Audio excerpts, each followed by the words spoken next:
विकार नहीं निकले, विकार नहीं निकले हैं, तब तक पक्का मान लेना तुम व्रती हो नहीं हो। प्रमोद भाई किसके साथ छल कपट?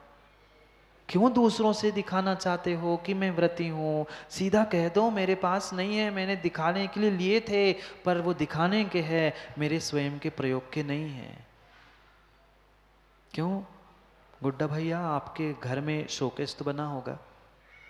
नहीं बना है, मुझे पता है, मैंने देखा है। संजय भाई बना होगा, इतना बड़ा मकान है तो स्वाभाविक सी बात है उतना ही बड़ा वहाँ शोकेस होगा। आप लोगों के घर में नहीं है? कई सारे लोगों के पास होगा। और उन्होंने उस शोकेस में क्या रखा है? नाम ही है। जब क्या लिखा है? नाम ही क्या है? शोकेस। जो दिखावे की वस्तु होती है वो शोकेस में होती है। और वह शोकेस की वस्तु माँ कभी प्रयोग करते हो? नहीं करते। क्यों? क्योंकि वे शोकेस की है। बहुत कुछ ऐसी ऐसी कीमती वस्तु है जो मात्र वही रखती, जीवन में कुछ उपयोग नहीं, पर वहां रखी होती। सुंदर सुंदर किसी ने फूल रखे, फल रखे हैं, रखे हैं, सुंदर सुंदर वे बर्तन रखे हैं, उसका कभी प्रयोग किया? वो दिखाने के लिए महाराज जी, प्रयोग करने के लिए नहीं है। उन जैसे वे फल सुंदर होने पर भी मात्र दिखावे के, शोकेस के ही काम के हैं, खाने के खाओगे प्लास्टिक के, पता चलेगा फिर क्या स्वाद आता है। वे शोकेस की सामग्री जैसी मात्र शो की है, ऐसे अगर तुम्हारे व्रत भी अगर शोकेस के शो के है तो प्रयोग के नहीं है, तो कोई काम के नहीं है। जैसी वह शोकेस की सामग्री माँ स्वयं के काम की नहीं है, मात्र दुनिया को रिझाने के लिए है, ऐसी अगर हमने भावों से उन निश्चल होकर विकारों को निकालकर अगर व्रत ग्रहण नहीं किए है, प्रतिमा धारण नहीं की है, तो मात्र और मात्र दूसरे के दिखाने के लिए शोकेस का पीस है, वो खाने का पीस नहीं है। क्यों संजीव भाई, दुकान में भी तो शोकेस के पीस होंगे ना अलग से? बेचने के पीस अलग होते हैं और दिखाने के अलग होते हैं। सबकी दुकान में, चाहे कपड़े की जाओ, किसी की भी दुकान में जाओ, वो कितना भी पसंद आ जाए तो ग्राहक को कहते वो तो डिस्प्ले का है, वो तो शो का है, दिखाने का है। वैसा ही तो ये है, पर वो वैसा होता नहीं है। ऐसी स्थिति अगर हमारी व्रतों के साथ चल रही है तो हम दूसरों के साथ छल नहीं कर रहे, अपने साथ उस माया निदान के कारण छल कर रहे हैं।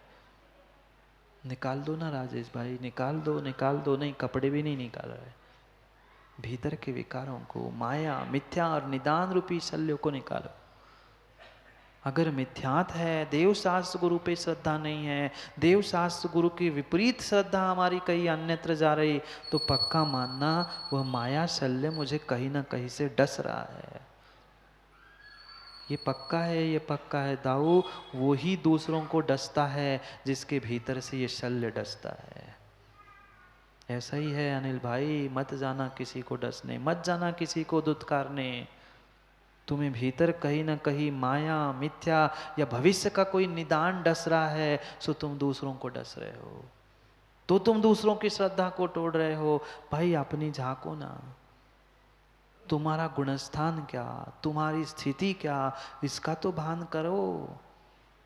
तुम सभी श्रावकों से उठकर पंचम गुण स्थानवर्ती बने हो दूसरी प्रतिमा से, और तुम्हारी परिणति कैसी है, तुम्हारे भाव कैसे है? अगर परिणति और भाव सुधरे नहीं है तो तुम्हारा वह मात्र गले में लेवल टांग लेना काम का नहीं। विचार करो, कौन व्रती? जो निश्चल्य हो चुका है, भीतर के विकारों को निकाल चुका है, जो प्रति समय अपने प्रतिक्रमण, प्रायश्चित, सामायिक, देव पूजा, गुरु पास्ती इसमें लीन है, वो ही वह प्रतिमा का धारी है। क्योंकि बहुत सारे लोग कहते हैं हम तो अब आगे बढ़ गए ना, पीछे की क्या पढ़ाई करें? जब कोई 10वीं पहुंचता है सुमन जी, क्या पहली की पढ़ाई करता है क्या?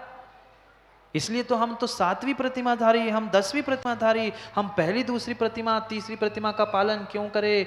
भूल मत करो, रोज रोज मैं कह रहा हूँ, आचार्य समंतभद्र स्वामी कह रहे हैं, सौरभ भाई, पूर्व गुणा स्वगुणा सह।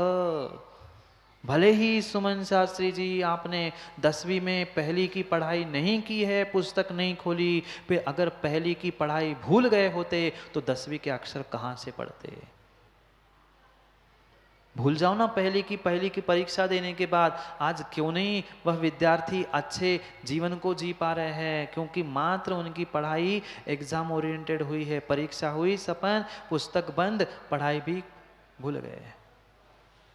इसलिए जीवन में उसका प्रयोग नहीं हो रहा है। उस कक्षा में पढ़ लिया, वहीं पे छोड़ दिया, आगे पता नहीं।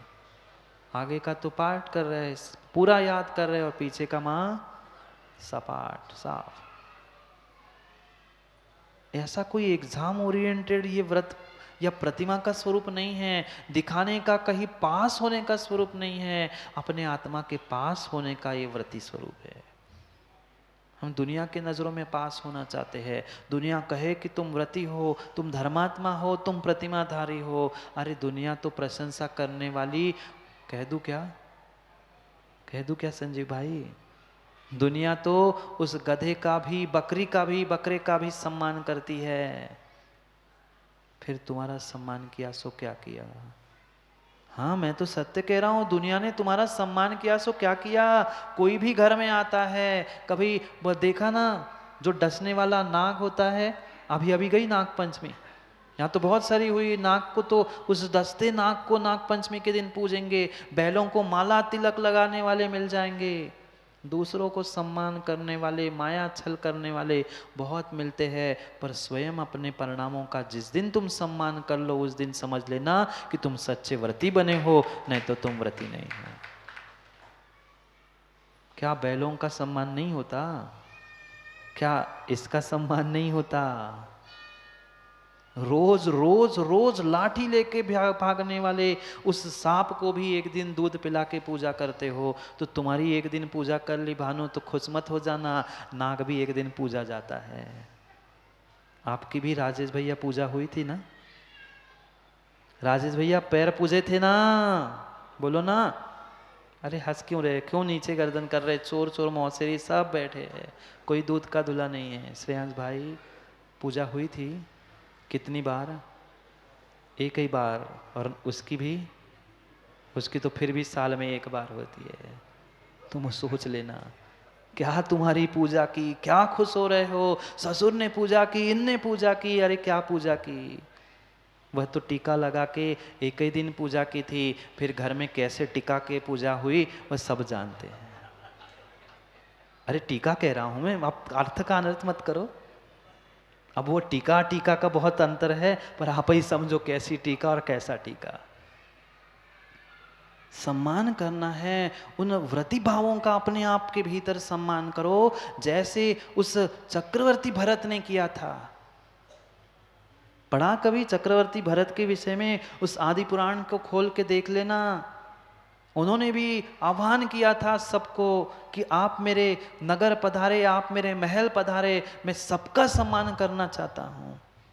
पर ज्ञानी था, समझदार था, वह सबका कहां से सम्मान करता? वो परीक्षा चल रही थी कि वास्तव में कौन समझदार ज्ञानी व्रती है और कौन पापी है। सुनो, समय तो हो रहा है, पर थोड़े समय में समझना। वह दूज की परंपरा, वे कौन दूज? वे भाई दूज के टीके काम के नहीं है। वो चक्रवर्ती भरत ने, किसने?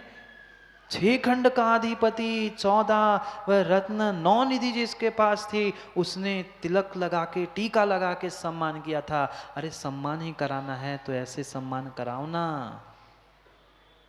पर क्या करें, हमें सम्मान की मात्र ऐसी भूख चढ़ी है कि हम किससे सम्मान कराए, क्यों करा रहे हैं वो भी भान नहीं। सम्मान ही कराने की इच्छा है भानु, तो 3 लोक के नाथ की मुद्राधारी गुरु से वह दीक्षा का सम्मान करा लो, टीका लगवा लो, तो 3 लोक के नाथ बन के सिद्धालय का टीका बन जाओ। टीका ही लगाना है ना। अभी हो रही है शिखर जी में 14 नवंबर में दीक्षा, देख लेना फिर कैसे टीके लगते हैं। लगा नहीं है तो ऐसा टीका लगा लो जो कभी छूटेगा नहीं। रत्नत्रय का टीका लगा लो, ये बाकी सब टीके तुम्हारे धुल जाएंगे, पर वो टीका लग गया तो पक्का मानना सिद्धालय का टीका तुम्हें मिल ही जाएगा। चक्रवर्ती ने भी निर्णय किया था, देखो तो सच्चा धर्मात्मा कौन है। कहने वाले वे बिजू के बहुत सारे, मैं धर्मात्मा करके लड़ने वाले बहुत है, पर पक्का मानना सुमन भाई, लड़ने वाले धर्मात्मा होते नहीं हैं और मनोज भाई धर्मात्मा लड़ते नहीं हैं। वे स्वीकार कर लेंगे, भाई ठीक है तुम जैसी कहो, तुम्हारी सही, पर मैं लड़ना पसंद नहीं करता, तुम जैसा कहो, पर लड़ते नहीं हैं। जो मैं धर्मात्मा, मैं प्रतिमाधारी, मैं व्रती ये कह रहा है, वो कहने वाला कभी होता नहीं है, और माजा होता है वो कभी कहता नहीं है। चक्रवर्ती कहने गया था किसी को? नहीं। भगवान गए थे किसी से कहने? नहीं गए थे। बुलाया था उस भरत चक्रवर्ती ने सबको अपने महल में कि आ जाना, अमुक अमुक समय है, इस समय पे निर्धारित समय है, सब आ जाना, मैं सबका सम्मान करने वाला हूं। सब भागे। अब कौन नहीं चाहता सम्मान? कौन नहीं चाहता सम्मान? छोटे से बालक को भी टीका लगा के माला पहना दो, वो नाचने लगता है कि मेरा सम्मान हुआ, मेरा सम्मान हुआ। सब पहुंचे, जितने जितने जीव थे सब दौड़ के पहुंचे, मेरा सम्मान, और वो भी चक्रवर्ती करेगा, कितना बड़ा सौभाग्य। दौड़ते दौड़ते सब पहुंचे। कुछ लोग सीधे जाके महल में जो दरबार लगा था राजा के पास पहुंच गए, कुछ लोग दरवाजे के बाहर ही खड़े रह गए। चक्रवर्ती अपने सिंहासन से उठा, जो महल में सबसे पहले पहुंचे थे वे खुश हो रहे थे, देखो अब तो सबसे पहले चक्रवर्ती मेरा सम्मान करेगा। पर जो जो उस महल में पहुंचे थे वे सब महल के महल में रह गए, चक्रवर्ती उठ के महल के बाहर आया। वे जो अंदर गए थे वे सब आश्चर्यचकित हो गए, ये क्या लीला है। चक्रवर्ती ने आदेश किया था जो जो इस समय पे महल पे पहुंचेगा उन सबका सम्मान करना है, और ये सब सम्मान की सामग्री लेके दरवाजे पे जा रहे। हो क्या गया चक्रवर्ती को? दरवाजे पर पहुंचता है और दरवाजे पर जितने जितने गिने चुने जीव खड़े थे उन सभी गिने चुने जीवों को पहले वह तिलक लगाया, गले में वह यज्ञोपवीत पहनाया और सम्मान करते हुए उनकी इच्छा से दान दिया। जो सच्चा व्रती था वो सोचता है कि मैं एकेंद्रिय जीव को कुचल के अपना सम्मान कराने जाऊं, नहीं हो सकता। मैं एक अपने इस पर्याय के तन के सम्मान के पीछे इन छोटे छोटे एकेंद्रीय जीव को कैसे कुचलूं? मां व्रती की परिभाषा और व्रती के भावों की दशा चल रही है। आज तो व्रती बन के भी गाड़ी और घोड़ों पे और घासों पे पता नहीं क्या क्या कर रहे हैं। एक अंकुर पे भी पैर ना पड़े राजेश भाई, इसलिए उसने सोचा कि नहीं, हम तो अंदर नहीं जाएंगे, हम प्रतिमाधारी, हम व्रती, और कैसे उस एकेंद्रीय जीव की हिंसा करे। आजकल तो एकेंद्रीय वो त्यागी व्रती बन के भी उस हरी घास को और पत्ती को खा रहे हैं। काय के प्रतिमाधारी मां नहीं है। एकेंद्रीय जीव अभी पूरे पौधे भी नहीं उगे थे, कुछ कुछ अंकुरण हुआ था। उन व्रतियों ने निर्णय कर लिया कि हम व्रती है, हम एकेंद्रीय जीव को भी कष्ट नहीं दे सकते। अनिल भाई व्रती होके पंचेंद्रिय को देता है। महाराज जी पंचेंद्रिय को दे सकते ना, एकेंद्रिय को नहीं देते हम।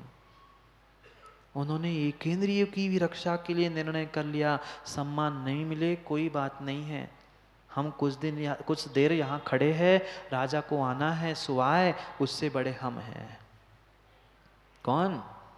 उस राजा से बड़े कोई है तो हम व्रती है, हम पंचम गुण स्थान व्रती। अभिमान नहीं था, बुलाया था, पहुंचे थे पर दरवाजे पे खड़े थे, इसलिए वह चक्रवर्ती सब काम छोड़ के सम्मान की सामग्री लेकर पहुंचा था। दरवाजे पर जितने जीव खड़े थे पहले माथे पर तिलक लगाया और वह कंठ में यज्ञोपवीत व्रत का चिन्ह बनाकर वह प्रारंभ किया। ये था द्विज, ये था द्विजन्मा। एक जन्म माँ से गर्भ से होता है और दूसरा जन्म होता है यह व्रत लेने पर या गुरु से, क्योंकि इसलिए मन से स्वयं से भगवान के सामने माँ व्रत नहीं लिए जाते। गुरु के साक्षी पूर्वक उनके संस्कारों से जो जन्मता है ये द्विज, ये दुज कहलाता है। सच्चा टीका तो इसका होता है, सच्चा तिलक तो इसका होता है। माँ जब जब उस भाइयों के हाथ पर, कलाई पर बांधते समय, माथे पर तिलक लगाते समय उनसे इतना ही कहना, मैं तुम्हें भाई मानकर, एक भाई मानकर टीका लगा रही हूँ, तिलक कर रही हूँ, कम से कम अपने धर्म की आन बान शान का तो ध्यान रखना। ये दूज के दिन नहीं लगाते, लगाते हुए इतना ही कह देना, पर सोच समझ के कहना, नहीं तो मिल जाएगी, किसी ज़्यादा ज्ञान दिया था। हाँ, सामने वाले को देख के कह देना, नहीं तो फिर अगली बार वो और नहीं होगा, फिर मेरे पास आए लड़ने, महाराज ने आपने ही कहा था और हमारा ऐसा हुआ। विवेक से काम करना। हाँ, कोई लड़ाकू विमान हो और उसके सामने खड़े हो जाओ सो पूरा तहस नहस हो। हाँ सही कह रहा हूँ, लड़ाकू विमान के बने आजकल, सादे विमान तो चलते ही नहीं है, सीधे ही जेट। जाओ, जेट का समय हो गया लैंड करने का। दुकान में, दुकान तो खड़े कर लिए, दुकान तो खड़ा कर लो, जाओ, समय हो गया है। निश्चल्य व्रती, जो शल्य से रहित है, अपने भीतर के विकारों को, विलासों को जीतकर जो दुजन्मा है, द्विज है, वही सच्चा व्रती है। ये भरत चक्रवर्ती ने प्रारंभ की हुई, बताई हुई इस वर्तमान के परिप्रेक्ष्य में, इस काल की अपेक्षा से यह परंपरा है। क्या है, बहुत सारे उन जीवों को दीपक मेडिकल सिंह जी विकल्प है कि इस परंपरा, इस सामना, इस संप्रदाय की बात है, नहीं है, ये हमारे जैनागम की ही विधा है। यज्ञोपवीत पहनना व्रती का लक्षण है। मैं रत्नत्रय को धारण करूँ, इस भावना से ग्रहण किया गया, ये एक श्रावक का चिन्ह है कि तू सत श्रावक बना है, तू पापों से छूटा है, तू व्रती बन रहा है। जाओ, कहाँ जाओगे सुमन जी? जहाँ से आए हैं वही जाना है। क्यों माँ, कहाँ जाओगे? जहाँ से आए वही जाना है ना। निगोद से आया है, कह दो ना, अब निगोद ही जाना है। नहीं जाना है तो निर्णय कर लो, नहीं तो जहाँ से आए वहाँ तो जाना ही पड़ेगा। ना घर जाओ, ना घर जाओ, निज घर जाओ। सोच लो, विचार कर लो, थोड़ा सा समय बचा है श्रेयांश भाई। वे तो कमाने की खूब व्यवस्था कर ली, वह 10-12 दिन जितना समय है अपने लिए दे दो। लोग तरसते हैं, लोग तरसते हैं भानु, कब गुरु का आधे घंटे का, 1 घंटे का समय मिले, और तुम्हें शिविर में 10 दिन 24 घंटे गुरु के सानिध्य में रहने का समय मिल रहा है। वो माता बहनें पूछती, महाराज जी 2 घंटे घर जाने का समय मिलेगा? 5 मिनट घर होके आ जाऊं? घर घर करते हुए तो संसार की घर घर लगी है। जो सम्यक निर्णय कर लो कि हमें क्या करना है, उस सम्यक उपासना को समझने के लिए, समय पर समय की बात करने के लिए पुनः समय पर मिलते हैं, क्योंकि समय पे किया गया काम समय को दिलाता है। बोली भगवान महावीर स्वामी की।